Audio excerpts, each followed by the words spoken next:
Bismillahirrahmanirrahiim. Assalaamu calaykum asxaabtayda soo dhawaada waa mar kale iyo muuqaal cusub. Maanta waxaan idiin wadaa cinnamon roll. Maasha Allah, waa ujeedin sida u sameeyay qaabkaas aan rabaa inaan idila wadaago cinnamon roll ka u sameeyay oo igu soo baxay. Marka soo dhawaada asxaabta dhammaantiin, channel-ka haddaa ku cusub tahay subscribe dheh, gambaleelkana furo si muuqaaladeena dambe ay kuu soo gaaraan. haddii hore noola joogtana waa ku mahadsantahay la joogitaankaada. soo dhawo mar kale. marka asxaabay ila daawada muuqaalka. meeshaan waxaa kusoo diyaarsaday waxyaalihii loo baahnay dhan. halkaas waxaa igu jira waa butter 3 qaado sokor ah. halkaan waxaa igu jira cusbo, ka raali noqda iftiinka zaid ugu badan marka mala arkay baaquligan uu cad yahay, cusbadan way caddahay. halkaasna waxaa igu jira waxa waaye 1 qaado weyn oo khamiir ah. meeshaan sokor iyo waxaan isku soo qastay iyo qorfo shiidan. halkaan waxaa ku haystaa 2 koob oo caano ah. marka meeshaan asagna waxaa kusoo diyaarsaday 3 galaas oo galaaska weyn oo maxaan dhahaa bur ah. marka asxaabtu waa soo qasaya isku soo noqoneena. waa kana asxaabtayda waa soo diyaariyay, waa soo xashay si fiican. waxaa waaye mudankiisa soo marsiiyay. waa kana saas waa hadda waa daboolayaa.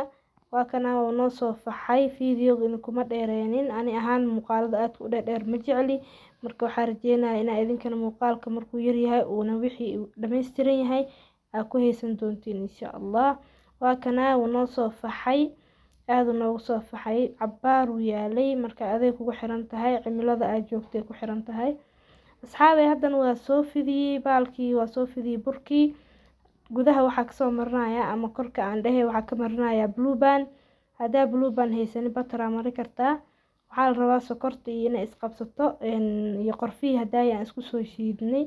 waa kana haddana saasa ugu soo bilbilayaa kulli waa gaargaarsiinayaa si fiican aan isku gaargaarsiinayaa cinnamonkii iyo maxaa la dhahaa sokortii ayaan gudaha kaga soo shubay. waa kaasaa diyaar waay hadda. waxaan sameynayaa waa duuduubayaa kadibna waa soo jarjarayaa. intaas kadib waa isku soo noqoneynaa insha Allah. noocaas aan usoo duuduubayaa. asxaabi waa kana waa noo soo jarjaray cinnamonkii. kulley qof walba sida loo jarjaro wuu yaqaanaa. hal marka waxaa jirto secret oo rabo inaan idila wadaago waxay tahay mindi haddaa dhahdo waa ku jarayaa wuu iskaga kaabajiiqa oo kaa fool xumaana. marka waxaa sameynaysaa duna qaadane waa hoosta ka gelinay jag aa ku siinaysaa. waa ka xumaa qaybta sina idin duubay ahayd laakiin ma dhicin.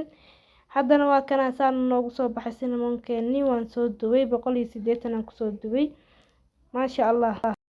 waa kaas asxaabay inta muuqaal dambe ku kulmeyno waxaa idin leeyahay assalaamu calaykum waraxmatullaahi wabarakaatuh.